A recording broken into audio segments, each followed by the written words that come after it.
हा विषय आपण समजून घेणार आहोत आणि नंतर मग तो परत एकदा त्याचा एक रिकॅप आपण बघणार आहोत. ओके. आता खेळ अधिकाधिक स्पर्धात्मक होत आहेत. म्हणजे आता आपण बघितलं, की पूर्वी जे उद्देश होते म्हणजे चला फुटबॉल खेळायला जाऊया, सगळेजण खेळतात आहेत, असं राहिलं नाहीये. म्हणजे जागतिक स्तरावरती सुद्धा इतक्या स्पर्धा होत असतात आणि त्याच्यामध्ये निवडून येण्यासाठी, परत जिंकण्यासाठी इतकी चुरस असते. त्यामुळे त्या स्पर्धा अगदी जीवघेण्या ठरतात असं म्हटलं तरी हरकत नाही. म्हणजे त्या खेळ म्हणून मनोरंजनासाठी खेळ हे कुठेतरी थोडंसं अ, हरवत चाललंय. परंतु तरी सुद्धा त्याच्यामध्ये जर आपण योगाचा वापर केला किंवा शांततेने म्हणजे ताण-तणाव न होऊ देता ते कसे घालवायचे त्याचा विचार करून जर खेळ खेळलो, तर निश्चितच त्याचा खेळाडूंना फायदा होतो. भौतिक फायद्यावर आणि कोणत्याही किमतीला जिंकण्याच्या इच्छेवर भर देणारे हे अनेकांसाठी करिअर बनले आहे. भौतिक फायदे म्हणजे काय, की तुम्हाला पैसा मिळतो त्याच्यामध्ये. खेळाडूंना खूप साऱ्या प्रलोभनं दिली जातात आणि आता आपण बघतो क्रिकेटमध्ये IPLमध्ये किती किमती लावल्या जातात प्रत्येक खेळाडूच्या त्या टीममध्ये निवडून घेण्यासाठी, बरोबर? आणि परत आणखीन म्हणजे ही निवड झाली, पैसा झाला आणि जिंकण्यासाठी सुद्धा अ, म्हणजे जिंकण्याची इच्छा असेल तर त्याच्यावर सुद्धा भर दिला जातो आणि त्याच्यासाठी जीवघेणी एक स्पर्धा त्याच्यामध्ये खेळली जाते. आणि त्याच्यामुळे ते अनेकांसाठी करिअर बनलेलं आहे. म्हणजे काय, की पैसा मिळतोय तुम्हाला, तुम्हाला प्रसिद्धी मिळते आहे. जगण्यासाठी किंवा प्रसिद्धीसाठी एखाद्या खेळाडूला जी किंमत अनेक वर्ष मोजायला लागत होती, ती हल्लीच्या काळामध्ये फार लवकर त्यांना काही गोष्टी मिळतायत आणि त्यामुळे बरेच जण त्याचं करिअर लहानपणापासून गेम खेळतात आणि त्याचं करिअरच त्यांनी बनवलेलं आहे. खेळाडूला 4 मूलभूत गुणांची आवश्यकता असते. वेग, कौशल्य, ताकद आणि तग धरण्याची क्षमता. यासाठी खेळाडूच्या दैनंदिन जीवनात प्रशिक्षणाची शिस्त, संतुलित आहार, संतुलित जीवनशक्ती आणि आंतरिक लक्ष आणि दृढनिश्चय आवश्यक आहेत. म्हणजे खेळाडूला कोणते गुण पाहिजे, तर हे सगळे गुण पाहिजे.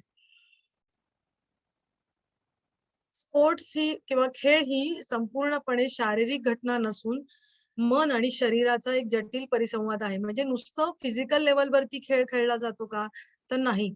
जिंकण्यासाठी किंवा नवनवीन डाव टाकण्यासाठी किंवा प्रतिस्पर्धी आपल्याला वरचढ होतोय, तर आपण काय करायचं? किंवा 2 पावलं मागे जाऊन पुढे जायचंय का? किंवा इतर सगळ्या गोष्टी ठरवण्यासाठी मनाचा सहभाग असणं गरजेचं असतं. बरोबर? हरलात तरी पुन्हा जिंकायचंय ही ताकद मनाची असते. हरलात म्हणून खट्टू होऊन आपण माघार घेणं ही मनाची ताकद नाहीये. बरोबर? म्हणजे शेवटच्या क्षणापर्यंत लढत राहणं हे खूप गरजेचं असतं आणि इथे मन हे कार्य करत असतं. म्हणजे शरीराबरोबर मनाचा सहभाग आणि ज्यावेळेला तुमचं मन आणि शरीर याचं कोऑर्डिनेशनची पण गरज असते. नुसती मनाची उभारी आहे, पण शरीर साथ देत नाहीये असं चालत नाहीये. बरोबर? आज आपला गोल एका गोलने आपण हरतोय आणि तुमच्याकडे 2 सेकंद उरलेत, तरी शेवटच्या क्षणाला तुम्हाला गोल करायचा आहे, तर तुम्हाला तेवढं वेगवान धावणं किंवा त्या दृष्टीने विचार करणं, ह्या दोन्ही गोष्टी तुम्हाला गरजेच्या आहेत. म्हणजे शरीर आणि मन दोन्ही गोष्टी त्याला आवश्यक असतात. योग हे सर्वांगीण विज्ञान आहे आणि शारीरिक आणि मानसिक कामगिरीच्या शिखरावर पोहोचण्याचे आणि टिकवून ठेवण्याचे एक आदर्श माध्यम आहे. म्हणजे तुम्हाला नुसतं अ, गोल करून आता तुम्ही अ, काय म्हणूया आता जिंकलात एवढ्यावर तुमचं थांबणार आहे का खेळ? नाही. आता तुम्ही जिंकलात, पुढची मॅच होणार आहे तेव्हा सुद्धा तुम्हाला जिंकायचंय, नंतर सुद्धा जिंकायचंय आणि याच्यासाठी शरीर आणि मनाची ताकद ही टिकवून ठेवण्यासाठी योग हे त्याचं एक साधन आहे किंवा योगाचा अंतर्भाव केला तर या गोष्टी साध्य होऊ शकतात. मार्टिना नवरातिलोव्हा ती कित्येक वर्ष 8-9 वर्ष ती का किती बरेच वर्ष ती जिंकत होती. बाईसाठी एवढी ताकद टेनिसमध्ये एवढी ताकद, मनाची इच्छा, स्टॅमिना टिकवून ठेवणं हे खूप कठीण असतं. म्हणजे फार जास्त घडामोडी ह्या स्त्रीच्या शरीरात घडत असतात पुरुषांच्या मानाने.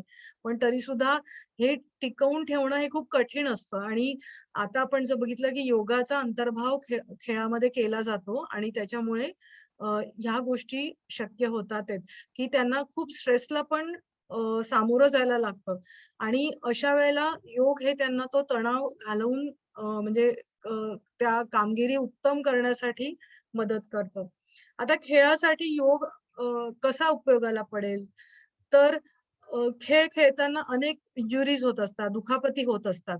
बरोबर? तर त्या दुखापती झाल्यानंतर आणि दुखापती होऊच नये, ह्या 2 गोष्टींसाठी म्हणजे दुखापतींसाठी प्रतिबंध करण्यासाठी, जखमा बऱ्या करण्यासाठी आणि सुधारित शारीरिक फिटनेस म्हणजे तुमचा अ, शरीराचा फिटनेस आहे, बॉडी फिटनेस आहे, तर तो अधिकाधिक चांगला करण्यासाठी. नंतर एखादं टेक्निक तुम्हाला नवीन टेक्निक शिकायचंय, तर ते नवीन विशिष्ट तंत्र शिकायचंय. तुमच्या खेळातलं एखादं विशिष्ट तंत्र शिकायचंय, तर तुमचं वय कुठलंही असू दे, तुम्ही खेळातल्या कुठल्याही पदावर असू द्या. म्हणजे आता मी एकदम टॉपमोस्ट खेळाडू आहे, तर मी कशाला, मला कोण शिकवणार असं नाही चालत. जर नवीन तंत्र एखाद्याला आत्मसात झालेलं असेल, तर कोणाकडूनही ती शिकण्याची मानसिकता ही तुमच्याकडे असली पाहिजे. आणि मानसिक घटक म्हणजे मनाचा सहभाग आपण म्हटलेला आहे.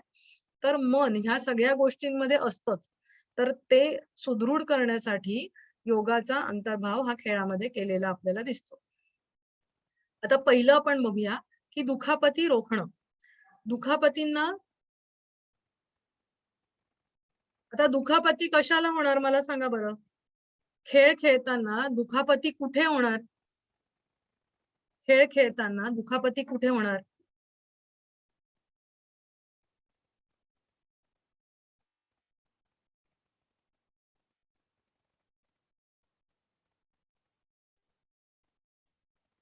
खेळ खेळताना दुखापती कुठे हां, सांगा.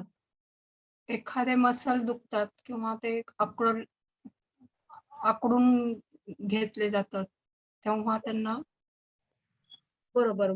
मेजर म्हणजे मुख्यत्वे करून त्यांना कुठे होतात, तर स्नायूंना दुखापती होतात. बरोबर? कुठल्याही खेळामध्ये स्नायू, टेंडन्स म्हणजे त्या प्रकारात सगळीकडे त्यांना दुखापती होतात. गतिमान खेळामध्ये सर्व खेळाडूंना स्नायूंना दुखापत होण्याची शक्यता असते. आता ह्याच्यामध्ये कोणी-कोणी काय-काय काम केलेलं आहे ते आपण बघणार आहोत. आता ह्या नोट्स तुम्हाला मिळणार आहेत. डोंट वरी कारण नावं तुम्हाला कदाचित ती लक्षात राहणार नाही. पण ती नावं तुम्ही जर परीक्षेमध्ये लिहिली, तर तुमच्या एक उत्तरामध्ये एक ॲडिशनल वेटेज तुम्हाला मिळतं, की तुम्ही ती उदाहरणं दिलेली आहेत, की ज्यांनी योगाच्या फील्डमध्ये किंवा दुखापती होऊ नये म्हणून काही गोष्टी सांगितलेल्या आहेत किंवा इतरही काही आपण बघणार आहोत. तर काय-काय काम केलं गेलं आहे, तर याची उदाहरणं तुम्हाला जर देता आली, तर खूप चांगलं होईल. तर हार्बर्ट ए. डी. व्हेरीज ह्या अमेरिकन व्यायाम म्हणजे फिजिओलॉजिस्टने निरीक्षण केलं, की खेळात गुंतलेले स्नायू लवचिकता कमी करतात आणि घट्ट आणि कडक होतात. म्हणजे तुम्ही जे आपण शरीरामध्ये म्हणजे जे कुठले खेळ खेळत असतो, तर त्याच्यामध्ये म्हणजे आता जर एखादा पळण्याचा ॲथलीट असेल आणि तुम्ही पळता आहात, तर तुमचे पायाचे स्नायू त्याच्यामध्ये जास्त काम केलं जातं त्यांच्याकडून आणि मग ते काही वर्षांनी काय व्हायला लागतं, की ते तुमचे कडक होतात आणि घट्ट होतात. हं. आणि लहान झालेले स्नायू म्हणजे काय, की ते मग आखडले म्हणजे लहान झाले. त्याची एक ठराविक स्नायूची लेंथ असते. बरोबर? आपण ज्यावेळेला हात स्ट्रेच करतो किंवा हे करतो, तर आपल्याला जर आपण काय म्हणूया स्पाझम आलं किंवा आखडला स्नायू, तर स्नायू आखडतो त्यावेळेला त्याची जी लेंथ आहे ती कमी होते.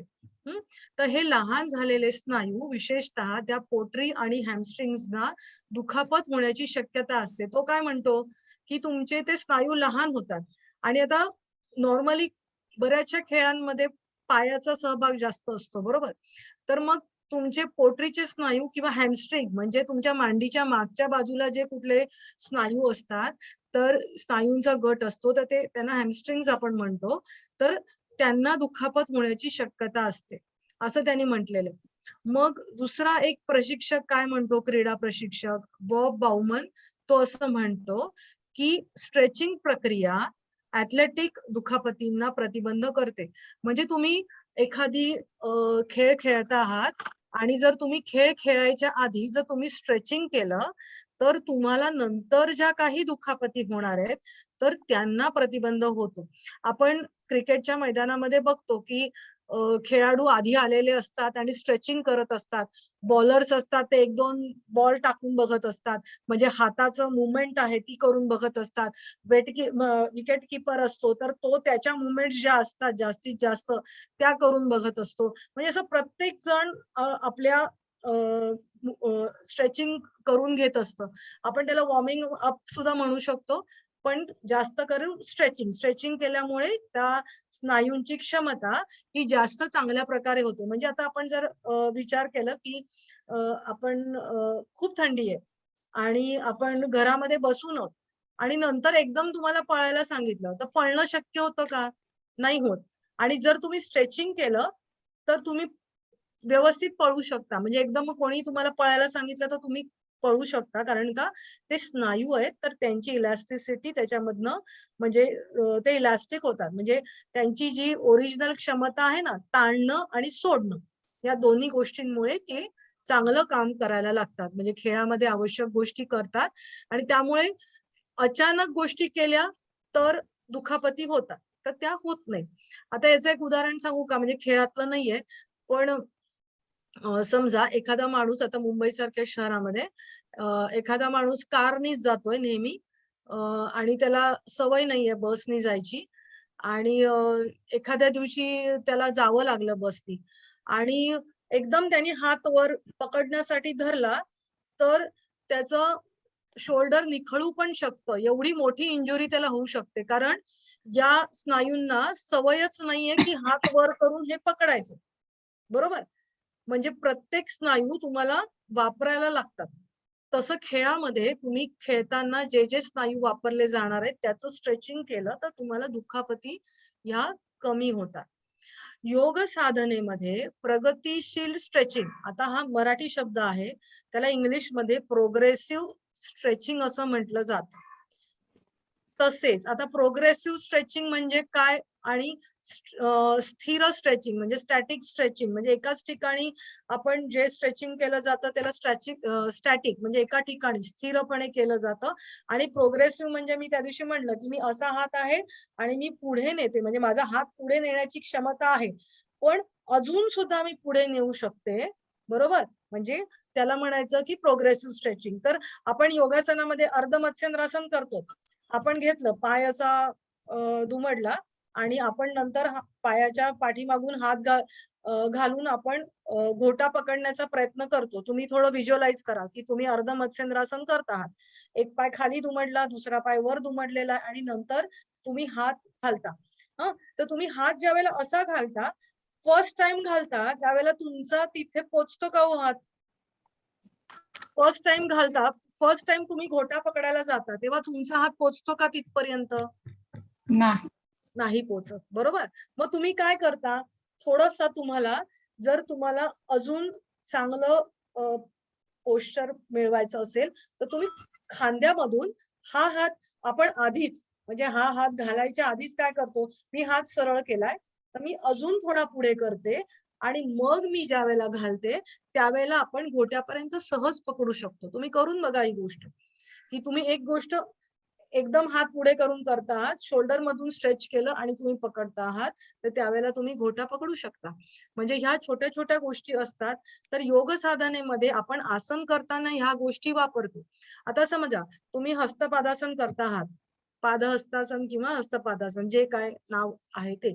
आपण दोन्ही हात वर करतो आणि नंतर दोन्ही हात पायाला खाली कमरेतून खाली वाकतो आणि पायाला लावतो. बरोबर? आता ज्यावेळेला एखाद्याची समजा फ्लेक्सिबिलिटी आहे तो भाग सोडून द्या. नॉर्मल एखादा साधक तुमच्याकडे आला किंवा तुम्ही सुरुवातीला फ्लेक्सिबिलिटी नाहीये आणि फर्स्ट टाईम केलेलं पादहस्तासन किंवा हस्तपादासन आठवा. तुम्ही हात वर केलात आणि कमरेतून खाली वाकलात. तर पोहोचले का जमिनीपर्यंत हात तुमचे? पोहोचले का? नाही पोहोचत ना. पण समजा तुमचे पोटरीपर्यंत पोहोचले. तर ती जी अवस्था आहे तुमची एक फर्स्ट टाइम तुम्ही केलं पोटरीपर्यंत पोहोचले. पण तुम्हाला थोडं अजून पुढे जायचं असेल तर तुम्ही काय करता? मी हात वर केले आणि मी परत थोडेसे हात वर केले आणि मग मी हा मेंटेन ठेवून कमरेतून खाली गेले. तर म्हणजे माझ्या हातातून स्ट्रेचिंग झालं, कमरेतून पण स्ट्रेचिंग झालं, बरोबर? मी पूर्ण कमरेतून पुढे जाऊन तो स्ट्रेच आहे तो ठेवून मी खाली गेले, तर पहिल्यापेक्षा अर्धा ते 1 इंच सहज कोणीही जास्त खाली जाऊ शकतं. तुम्ही ह्या गोष्टी स्वतः करून बघा. तर हे जे स्ट्रेचिंग आपण आसनामध्ये करतो, तर ते स्ट्रेचिंग एरवी तुम्ही करत असेल तो खेळाडू, तर गेम खेळताना सुद्धा जिथे आता टेनिस खेळता, तर तुम्ही असं मारलं आणि समजा मी इथे मारलं आणि इथे जर ते फूल इकडे येऊन पडलेलं आहे बॅडमिंटनचं, तर मला हात अजून थोडा 1 इंच पुढे करायचा आहे, 2 इंच पुढे करायचा तर मी शोल्डर आणि कमरेमधून पुढे वाकून मारू शकते, बरोबर?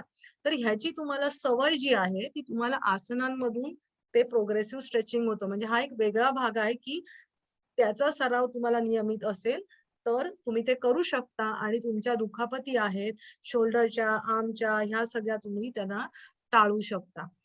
आता ह्याच्यामुळे काय होतं, की दुखापतीचा धोका कमी होतो आणि तुमचा परफॉर्मन्स किंवा कार्यप्रदर्शन सुधारतं. खेळाच्या जोरदार हालचालींमध्ये ऍडजस्ट करण्यासाठी वेळ नसतो. म्हणजे तुम्हाला ते समायोजन किंवा तुम्ही खेळता आहात, तर तुम्ही आता आपण आसन करताना चला मी आता थोडासा हात वर करते, मग वाकते. तुम्ही तेवढा विचार करू शकता कारण का आसन मुळातच स्लो करायचं असतं. बरोबर? आसन कधीही फास्ट करायचं नसतं. हं. पण खेळामध्ये असा विचार करायला वेळ असतो का? नसतो वेळ. आणि मग अशा वेळेला एरवी तुम्हाला ती सवय असेल, तर हे बघा, खेळाच्या जोरदार हालचालींमध्ये स्नायूंना समायोजित करण्यासाठी किंवा ऍडजस्ट करण्यासाठी वेळ नसतो. तर आसनांमध्ये ते ताणून समायोजित करतात आणि ही जर तुम्हाला सवय असेल, तर ती तुम्हाला खेळात उपयोगाला पडते. योगासनांमध्ये प्रगतिशील स्ट्रेचिंगमुळे वेदना असल्या तरी त्या सुखद असतात. म्हणजे आज मी माझा हात वर केलाय, मला इथे दुखतंय, पण मग नंतर मी आसन सोडल्यानंतर मला जरा बरं वाटतंय. म्हणजे हे जे बरं वाटणं असतं ना, तर आपण त्याला म्हणूया की त्या वेदना सुखद असतात. म्हणजे की त्या क्षणी थोडंसं अति नाही, थोडंसं दुखतं, पण नंतर मग मला फ्रेश वाटतं. बरोबर? तर हे आसनांमुळे होतं. आसनांमध्ये वापरलेले लॉक अँड होल्ड की जसं बोटं पकडणं किंवा कोपराचा आधार घेणं, यामुळे अंतिम स्थिती किंवा फायनल पोश्चर राखणं आणि ताणणं म्हणजे स्ट्रेचिंग ते सोपं होतं. आणि हा ताण कायम ठेवायचा आहे. म्हणजे एखादं आपण आसन करताना आता आपण आपण दोन्ही हात आपण असे मागे केले आणि लॉक करते. मागे एकमेकांवर ठेवले किंवा आपण अर्ध मत्स्येंद्रासन केलं आणि तिथे आपण पाय पकडला. म्हणजे काय केलं? तुम्ही लॉक केलं आणि होल्ड करून ठेवलं. बरोबर? बद्ध हस्तासन केलं. मागे तुम्ही हात एकमेकांना पकडून धरलेत, लॉक केलं आणि तुम्हाला ती स्थिती होल्ड करायची असते. बरोबर? म्हणजे अशा आसनांमध्ये लॉक अँड होल्ड सिस्टम असते किंवा स्ट्रेचिंग केलं जातं आणि ती स्थिती तुम्हाला कायम धरून ठेवायची असते आणि तो ताण आहे, तो कायम ठेवायचा असतो आणि हे स्टॅटिक स्ट्रेचिंगसाठी महत्वाचं असतं. प्राणायाम आणि श्वासोच्छवासाचे तंत्र स्टॅमिना बिल्डिंग सुधारतं. खेळादरम्यानमध्ये श्वासोच्छवासात आकस्मिक बदल होत असतात. म्हणजे आपण खेळताना अ, आता तुम्ही समजा एखादा हॉकी खेळता, हं, तर हॉकीमध्ये प्रत्येक प्लेयरची पोझिशन ठरलेली असते. कोणी कुठे उभं राहायचं, कोणी कुठे उभं राहायचं, कुठे बॉल आला तर कोणी धावत जायचं. म्हणजे सगळेच धावत जात नाहीत. बरोबर? कारण का नंतर पास केल्यावरती मागे आल्यावर सुद्धा कोणीतरी थांबायला लागतं. हे सगळं त्यांचं ठरलेलं असतं आणि मग तुम्ही आता इथे आहात, तुम्हाला काही नाहीये, पण आणि एकदम बॉल आला तर तुम्हाला लगेच धावत पळत पळायचं असतं. मग त्यावेळेला तुमची श्वासाची गती वाढते, बरोबर? किंवा अशी प्रत्येक वेळेला कुठल्याही खेळामध्ये तुम्ही जर बघितलं तर श्वासाची गती ही सारखी बदलत असते आणि हे बदलणारी श्वासाची गती आहे ती तुम्हाला मेंटेन करण्यासाठी प्राणायाम तुम्हाला खूप मदत करतं किंवा श्वासोच्छवासाची जी इतर तंत्र आहेत, म्हणजे आपण योगिक श्वसन, विभागीय श्वसन किंवा ही जी काही तंत्र आहेत, तर ते तुमचं स्टॅमिना बिल्डिंग म्हणजे ती तग धरून ठेवण्याची क्षमता आहे, तर ती तुमची सुधारतं. आता दुसरं आपण बघूया, आपण दुखापतींचं बघितलं. हं. आता जखमा बऱ्या करण्यासाठी म्हणजे आपण होऊ नये म्हणून काय बघितलं, आता तुम्हाला झालेलं आहे. म्हणजे एखादं इंजुरी झालेली आहे. तर मग ती कशी काय तुम्ही हील करणार? किंवा बरी करणार. आता मसल स्पाझम म्हणजे काय, की आपण स्नायू आखडणं म्हणतो ना. तुम्ही काहीतरी बसलेला म्हणजे खेळतात आणि अचानक एखादा स्नायू तुमचा आखडतो किंवा तर त्याला मसल स्पाझम म्हटलं जातं. तर मसल स्पाझम ही गतिमान खेळामध्ये किंवा क्रिकेट सारख्या खेळात सामान्यपणे आढळून येणारी दुखापत आहे. मसल स्पाझम बरा करण्याचा सर्वोत्तम मार्ग योगासनाच्या प्रगतिशील स्ट्रेचिंगद्वारे साधला जातो. बरोबर, आपण मगाशी बघितलं. तर मसल स्पाझम आहे, तर तुम्ही जर एरवी तुम्ही योगासनाचं हा म्हणजे प्रगतिशील स्ट्रेचिंग प्रोग्रेसिव्ह स्ट्रेचिंग करत असाल, तर तुम्हाला मसल स्पाझम हा तुमचा बरा होऊ शकतो. उपचारापेक्षा प्रतिबंध करणे चांगले आहे.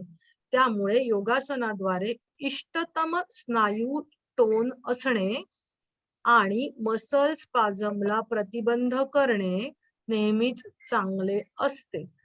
आता मसल टोन म्हणजे काय? कोणाला माहित आहे का? मसल टोन म्हणजे काय? मसल टोन म्हणजे काय?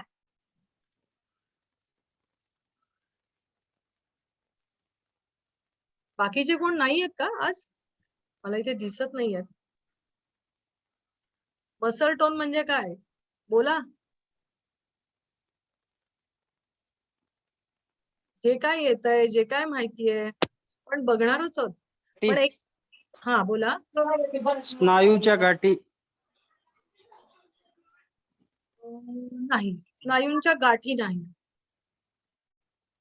आपण टोनिंग ऑफ बॉडी म्हणजे शरीराला टोन करतो किंवा स्किन टोनिंग केलं जातं, असं आपण खूप वेळेला ऐकतो काही शब्द. स्नायूंना एक उत्तम प्रकारे हालचाली करण्यासाठी त्याला त्या स्थितीपर्यंत आणणे, ते टोन म्हणजे ते फरक पडतो. अजून कोण काय सांगेल? अजून कोण काय सांगेल? सांगा बरं. थोडासा विचार करा काही, कारण हा विषय आहे ना असा हे करून लिहिण्यासारखा नाहीये. तुम्हाला आता तुम्ही जे बोलाल, तुम्ही जे चुकाल, मग चुकल्यावरती काय सांगितलं जाईल ते लक्षात ठेवूनच तुम्ही पेपर लिहिणार आहात. एवढं तुम्ही लक्षात ठेवा. कारण हेच आपल्याला त्यावेळेला आठवतं, की अरे मी चुकीचं सांगितलं होतं आणि हे असं असं तेव्हा सांगितलं होतं किंवा असं असंच हे आठवतं. बरोबर. अजून कोणी काय सांगू शकेल का? स्नायू टोन म्हणजे काय? एक भार येणे म्हणतो की नाही, टोन हा शब्द. एक तुम्हाला आता सांगते. आपण हा असा म्हणजे हात मी ठेवलेला, तर हात सारखं सांगते कारण का या व्हिडिओ तो हातच दिसू शकतो म्हणून. हा, आपण समजा हात ठेवलेला आहे. हाताला काही स्नायू आहेत, बरोबर. ज्या वेळेला आपण हात असा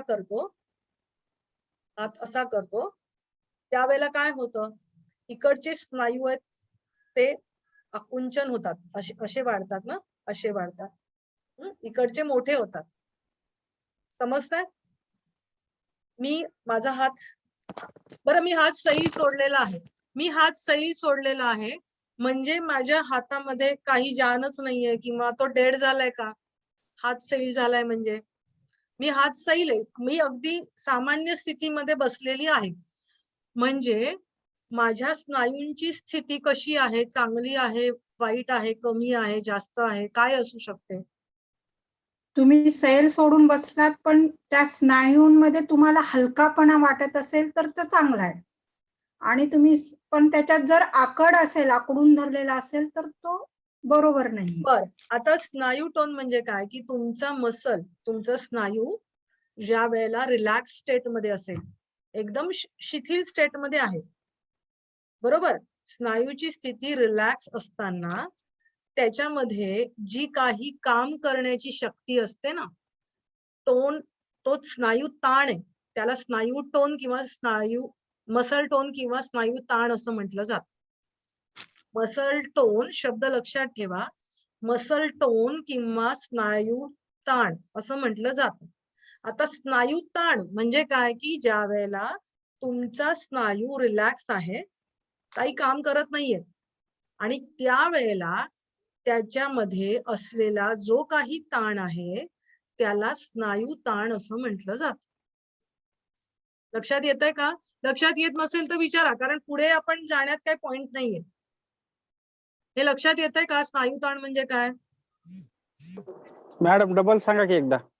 हा, हे बघा, तुम्ही शांतपणे बसलेला आहात, हा, आणि तुमच्या शरीरातले, पायातले म्हणा, हातातले म्हणा, कुठलेही जे स्नायू, आपण हाताचे घेऊया, तर त्या स्नायूंमध्ये असलेला जो काही ताण असतो, रिलॅक्स स्टेटमध्ये, शिथिल आहेत स्नायू, आता काही काम करत नाहीयेत, आणि त्यावेळेला त्या स्नायूंमध्ये जो काही ताण असतो त्याला स्नायू ताण असं म्हटलं जातं.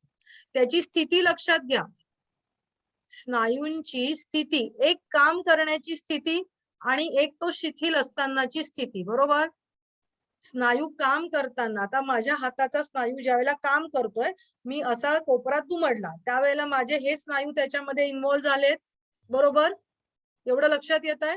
मी माझा कोपरापासून हात फोल्ड केला, त्यावेळेला माझे दंडाचे स्नायू आणि हे पुढचे स्नायू त्याच्यामध्ये काम करतात आहेत, बरोबर?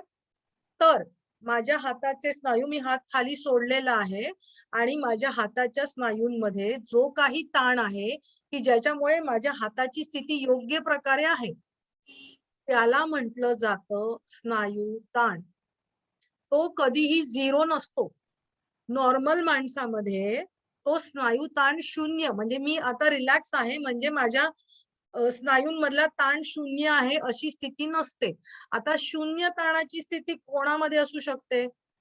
की ज्याच्या स्नायूंमध्ये काही जानच नाहीये. पॅरालिसिस झालेला माणूस आठवा, त्याच्या स्नायूमध्ये ताण असतो का? त्याला आपण हात उचल म्हटल्यावरती तो उचलू शकतो का? पॅरालिसिस झालेला माणूस, पक्षाघात झालेला माणूस, त्याचे अवयव शरीराचे हलवू शकतो का? नाही हलवू शकत, कारण त्याच्या तो स्नायू ताण तिथे अगदी कमी असतो. अगदी झिरो नाही म्हणतायत, पण अगदी कमी असतो. कारण आता पॅरालिसिस झाल्यानंतर मालिश करून किंवा काही महिन्यांनी किंवा त्याच्या परिस्थितीप्रमाणे बरे झालेले रुग्ण सुद्धा बघतो आपण, बरोबर?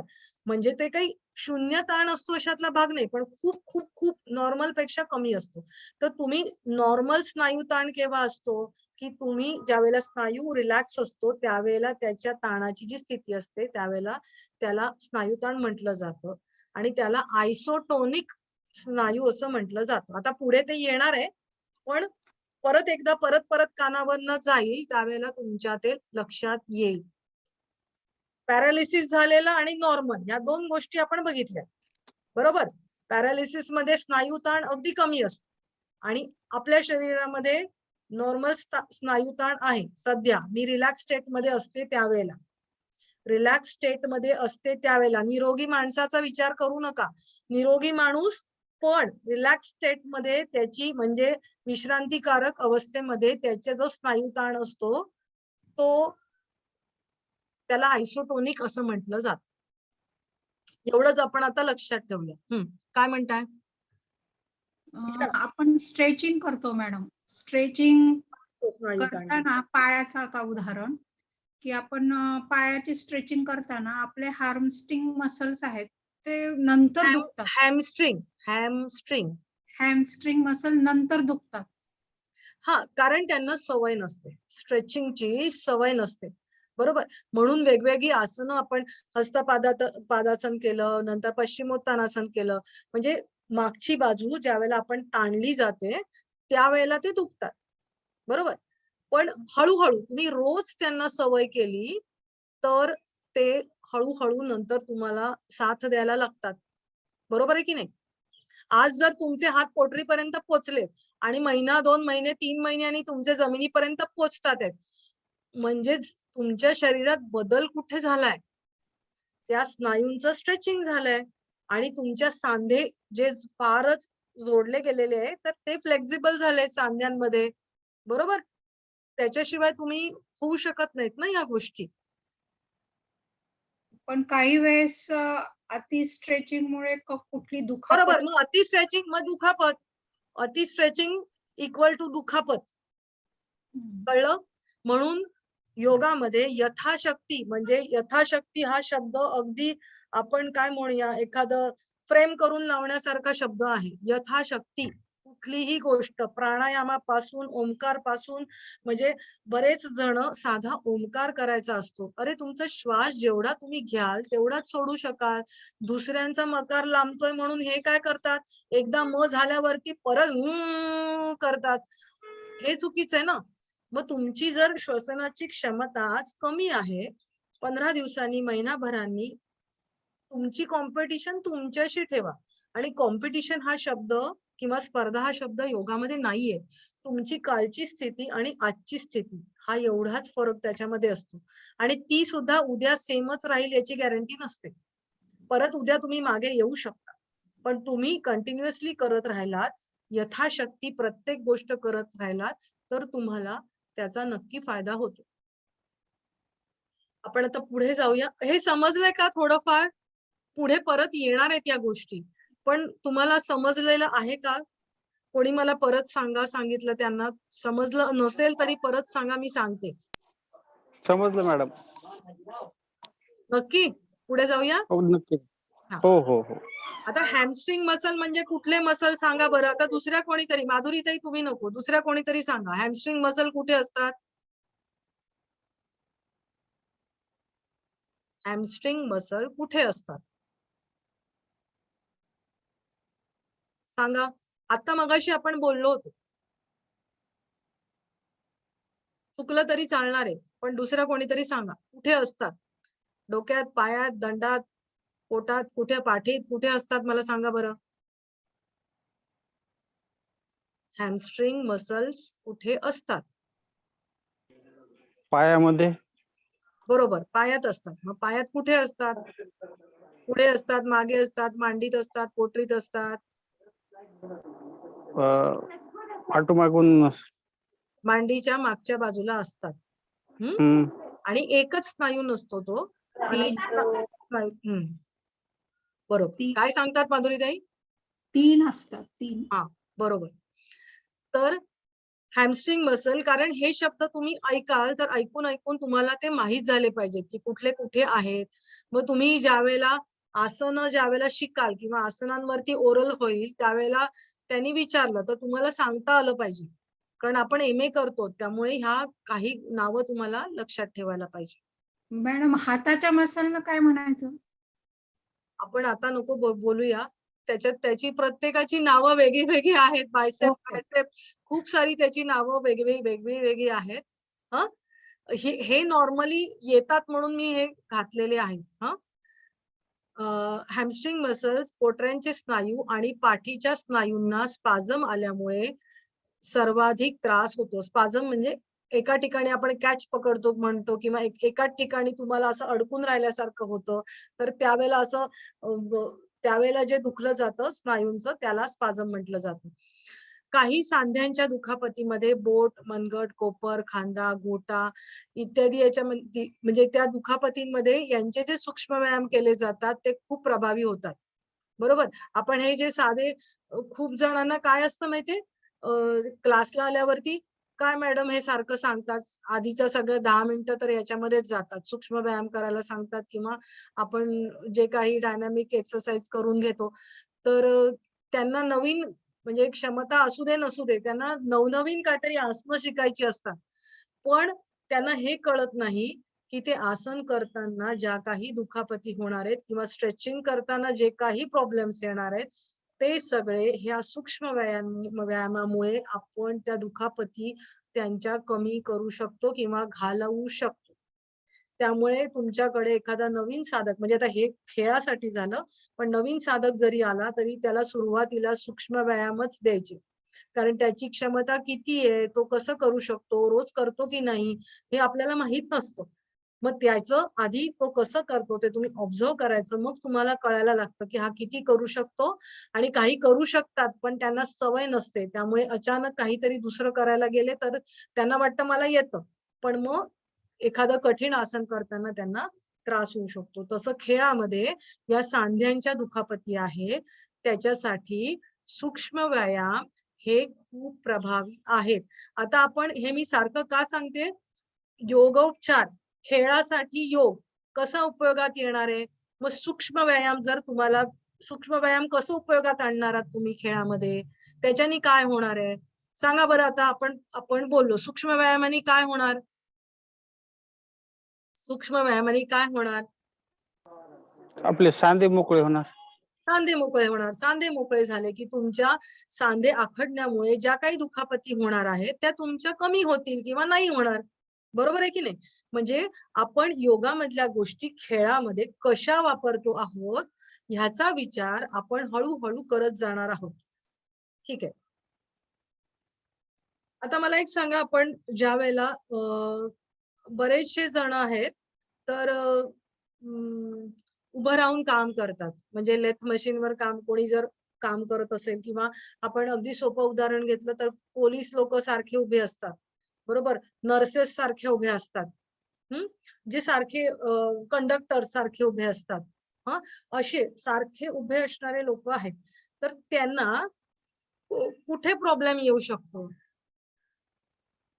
सारखे पायाला जास्त. पायाला.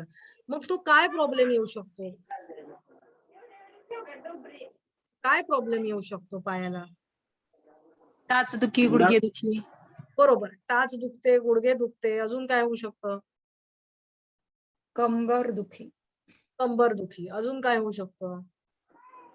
मॅडम ते गुडघ्याच्या ह्याच्यामध्ये बारीक बारीक गाठी तयार होतात, हे मसल मध्ये पाठीमागल्या साईडला आता उभा तुम्ही टाकून टाकून जास्त. एक एक एक लक्षात घ्या, गुडघा कुठे असतो, पुढे, आणि तुम्ही कुठे सांगताय, गुडघ्यामध्ये. पाठीमागून पाठीमागून गुडघ्याच्या बरोबर, पाठीमाग. पाठीमागे होतात, म्हणजे तो कुठला भाग येतो, शरीराचा कुठला भाग येतो, कारण तुम्हाला येत असेल तरी तुम्हाला बरोबर लिहिता आलं पाहिजे, बरोबर, तुम्ही बरोबर सांगतात, पाठीमागे कुठे, पिंडरी मॅडम, पिंडरी आपण. बरोबर बरोबर, पिंडरीमध्ये, पोटऱ्यांमध्ये किंवा मांड्यांमध्ये सुद्धा. तर त्याला काय म्हणतात माहितीये का, त्याला व्हेरिकोज वेन असा शब्द आहे. तर म्हणजे ज्या नसा असतात ना आपल्या, ज्या निळ्या निळ्या रक्तवाहिन्या आपल्याला ज्या दिसतात ना, आपलं नॉर्मली काय होतं ना, आपलं हार्ट शरीराच्या वरच्या भागात आहे आणि त्याला रक्त खाली पायापर्यंत घेऊन जायला लागतं, बरोबर. आणि मग आपण हृदयाचं रक्ताभिसरण ज्या वेळेला बघितलं, त्यावेळेला आपण बघितलं की ते अशुद्ध रक्त आहे, ते पुन्हा हृदयाकडे आणलं जातं. अशुद्ध, आपण काय बघितलं की शुद्ध रक्त आहे, ते शुद्ध रक्त हार्ट मधून, एओर्टा मधून सगळीकडे सगळ्या अवयवांना पुरवलं जातं. मग ते अवयव आहे ते त्यांचं काम करतात. मग त्यांचं काम केल्यानंतर ज्या काही अशुद्धी तयार होतात त्या पुन्हा रक्तामध्ये येतात. मग पुन्हा रक्तामध्ये आलेल्या अशुद्धी पुन्हा आपल्या शरीराकडे, हृदयाकडे येतात. बरोबर आहे ना, हे आपण बघितलंय ना, आठवतंय का, म्हणजे आता तरी सांगितल्यावर आठवतंय का. हा मॅडम. हो मॅडम, तुम्ही सांगितला होता. हा, तर मग आता तुम्ही हे जर रक्ताभिसरण होतं, तर आता समजा मला हाताकडून हृदयाकडे रक्त, तर हात जवळच आहे ना हृदयाच्या, बरोबर, पण मला पायाकडून, त्यात सुद्धा बोट लांब आली, बरोबर, बोट लांब आली, तशी पायाकडून रक्त वर आणण्यासाठी उलट काम करायला लागतं की नाही. आपण वरून एखादा पदार्थ, मी समजा हा रुमाल आहे, हा मी वरून खाली सोडला तर तो पटकन जाईल, पण खालून वर यायला त्याला वेळ लागणार आहे ना. रक्त वरून खाली गुरुत्वाकर्षणाच्या क्रियेमुळे, म्हणजे त्याच्या शक्तीमुळे ते लवकर, म्हणजे खाली जातं, पण खालून वर येण्यासाठी त्याला एक वेगळ्या प्रकारचा फोर्स लागतो, एक शक्ती लागते. आणि ह्या नीलांमध्ये झडपा असतात, झडपा, की वर येणारं रक्त पुन्हा खाली जाऊ नये म्हणून. आता समजा, एक मिनिट, आता समजा ही एखादी नळी आहे, ही रक्तवाहिनी आहे, ही नळी आहे, याच्यातून ते रक्त वर येत आहे. आता वर येता येता जर आतमध्ये झडपा नसेल तर काय येणार, ते पुन्हा खाली जाऊ शकतं की नाही, ती पोकळ असेल तर पुन्हा खाली जाऊ शकतं की नाही. समजतंय का, मला इथे चित्र नाही दाखवता येते, एक मिनिट, हो मॅडम, हो समजतं. एक सेकंड.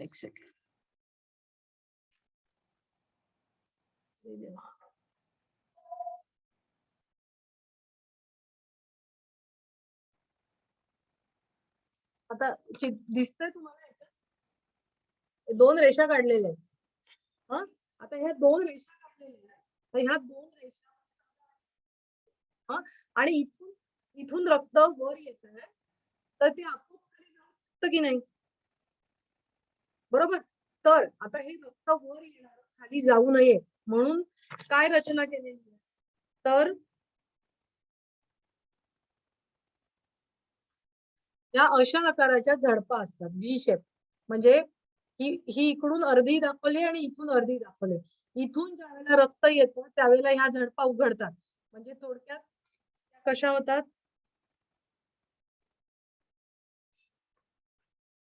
याच्यामध्ये बघा गॅप तयार झाली. हा, इथे गॅप तयार झाली. ऍक्च्युली हे खाली पाहिजे. खालून रक्त येतं अशी गॅप तयार होते. रक्त वर गेल्यावरती ती रक्त याच्यावर येतं. बरोबर. इथे अडकणार, इथे अडकणार. हे बंद होतं. रक्त वर गेल्यानंतर हे बंद होतं. हे कळतंय का तुम्हाला? नाही कळत आहे माझ्या मते. कळतं आहे का तुम्हाला? नसेल कळत तर सांगा. कारण हा फक्त खेळासाठीचा नाहीये. हे नॉर्मल आपल्या सगळ्यांसाठी या गोष्टी महत्वाच्या आहेत. हे समजतं आहे का तुम्हाला? एक एक एक समजा ही नळी आहे आणि ह्या नळीतून रक्त वर जात आहे. पण असं वर जाणारं रक्त पुन्हा खाली येऊ शकतं. तर ते पुन्हा खाली न येण्यासाठी काय असतं? या नळीमध्ये अशा आकाराच्या झडपा असतात. हा, आता इथून खालून रक्त आल्यावर ह्या झडपा अशा होतात. इथून रक्त वर जातं. वर गेल्यावर ती परत झडप बंद होते. मग जे रक्त आहे ते इथे येऊन साठतं. म्हणजे खाली जात नाही ते. खालची झडप बंद होते. मग परत वर असते. मग ती वरची झडप परत उघडते, परत ती बंद होते. रक्त वर जातं. अशा त्या झडपा असतात. कळलं का?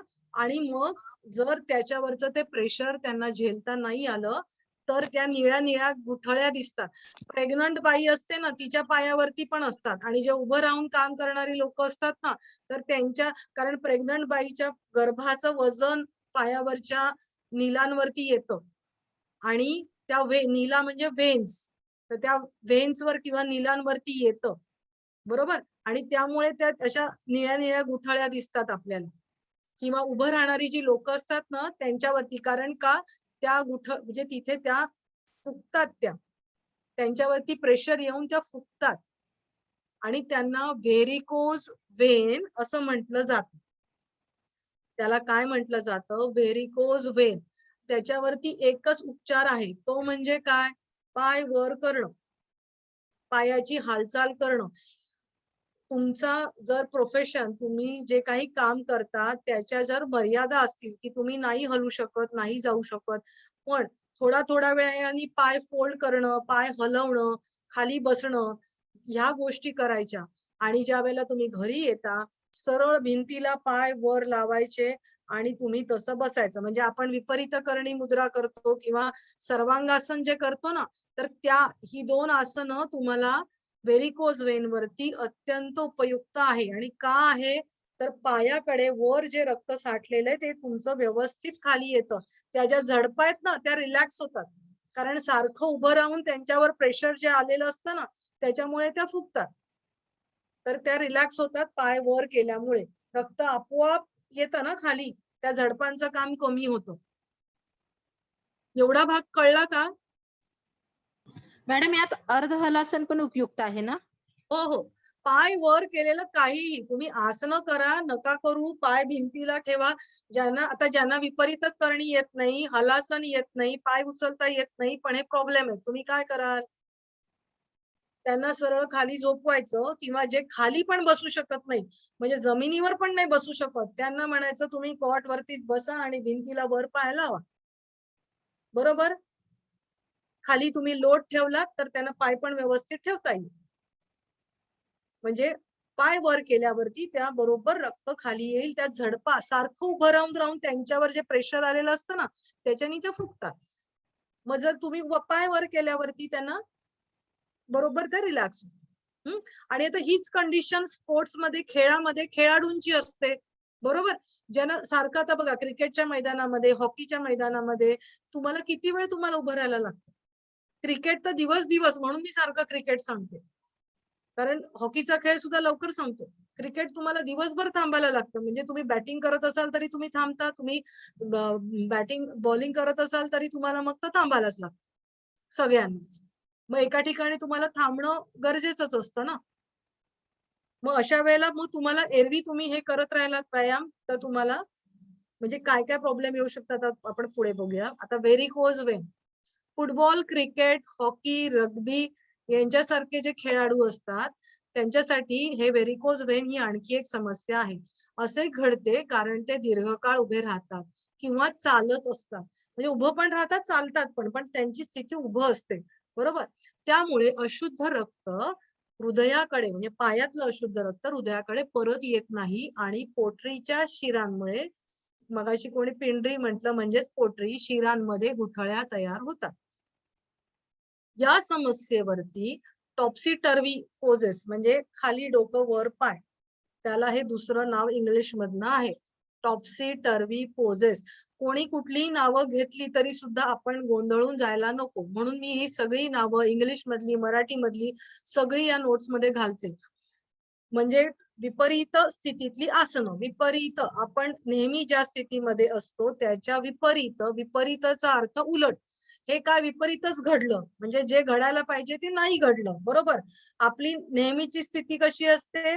वर डोकं खाली पाय. त्याच्या विपरीत स्थिती म्हणजे काय? वर पाय आणि खाली डोकं. बरोबर? ह्या समस्येवर टॉप्सी-टर्व्ही पोजेस म्हणजे विपरीत स्थितीतल्या आसनांच्या सरावाने मात केली जाते. विपरीत करणी, सर्वांगासन, खुर्चीचा किंवा भिंतीचा यांत्रिक आधार घेऊन केलं तर फायदा होतो.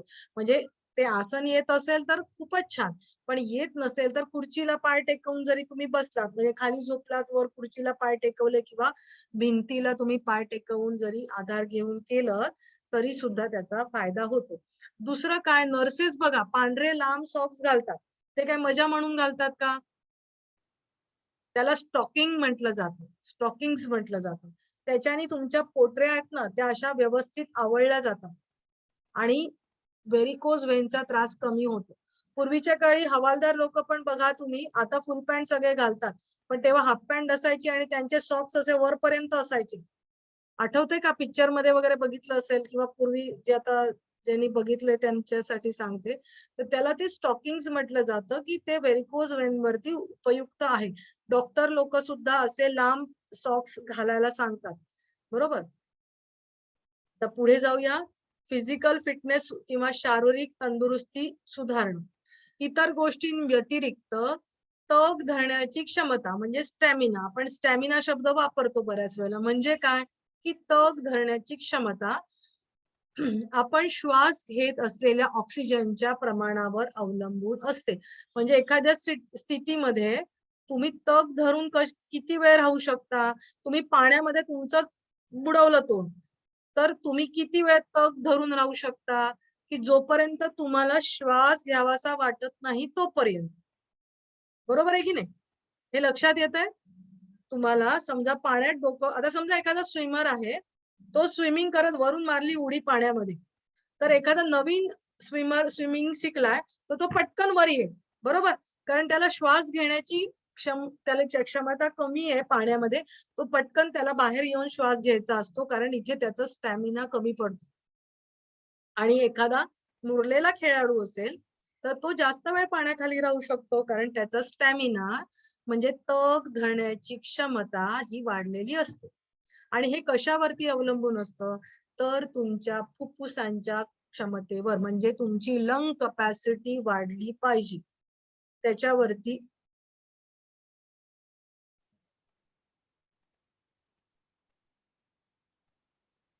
हे कोणी नो मॅडम कोणी टाकलंय?